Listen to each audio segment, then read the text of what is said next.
L'événement ne passe pas inaperçu dans l'église catholique. 5 prêtres de l'Institut Bon Pasteur vont être ordonnés demain à Bordeaux.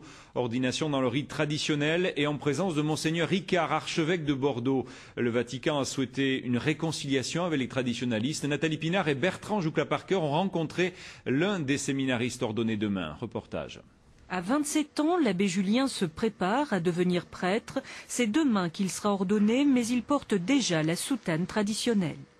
C'est pour montrer en fait qu'on appartient tout à Dieu et on vit dans le monde, mais on n'est plus vraiment, on n'est plus comme les gens qui vivent dans le monde. On est un peu différent, on est consacré au bon Dieu.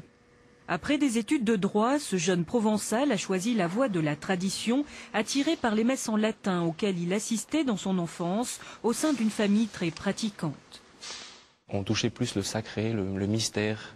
Dans cette messe en silence, cette messe où il y a aussi du chant, bien sûr, il y a une alternance entre les temps de prière et les temps de chant, et où on est plus proche, on se sent plus proche de Dieu et plus proche du ciel.